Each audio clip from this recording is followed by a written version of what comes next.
Professor হুমি হল farm গার্ডের পক্ষ থেকে সবাইকে স্বাগত। আজকের বিষয় হচ্ছে আমাদের সন্তানদের পড়াশোনার জন্য অভিভাবকদের করণীয় বিষয়। শুধু আমরা আশা করব ভালো ফলাফলের, আর যদি আমরা অভিভাবক হিসাবে সন্তানের করণীয় নির্ধারণ করতে না পারি তাহলে ভালো ফলাফল আশা করা যায় না। সর্বপ্রথম আমাদের সন্তানদের পড়াশোনার জন্য নির্দিষ্ট সময় নির্ধারণ করতে হবে। দ্বিতীয়ত, পড়াশোনার সময় মোবাইল এবং টিভি থেকে সন্তানকে দূরে রাখতে হবে। এর পরবর্তীতে পড়ার জন্য একটি শান্ত এবং পরিচ্ছন্ন পরিবেশ নিশ্চিত করতে হবে।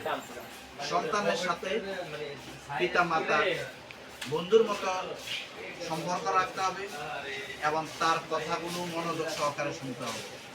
তার ছোট ছোট সাফল্যগুলোর প্রশংসা করতে হবে এবং তাকে প্রতিদিন উৎসাহ দিতে হবে।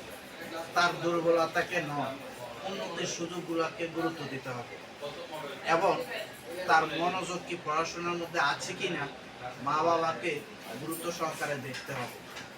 যদি কোনো সন্তানের পড়ার প্রতি মনোযোগ না থাকে, অবশ্যই আপনার পাশে একজন জার্মানি হোমিও ওষুধ বিক্রেতা, যেখানে জার্মানি হোমিও ওষুধ পাওয়া যায়, ওই রকম একজন ডাক্তারের শরণাপন্ন হবেন। নিঃসন্দেহে আপনি অবশ্যই উপকৃত হবেন এবং আপনার সন্তান মেধাবী হবে।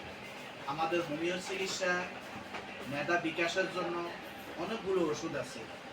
আমরা রোগীর সিমটম অনুযায়ী এই ওষুধগুলো ব্যবহার করে আলহামদুলিল্লাহ সাফল্য পায়। অনেক ভাইয়েরা ঢাকার বাইরে থেকে ফোন দিয়ে আমাদের থেকে ওষুধ গ্রহণ করেন। সবাইকে ধন্যবাদ এবং সবাই সন্তানের প্রতি সাফল্য কামনা করি। আজকের ভিডিওটি এখানে সমাপ্ত করলাম।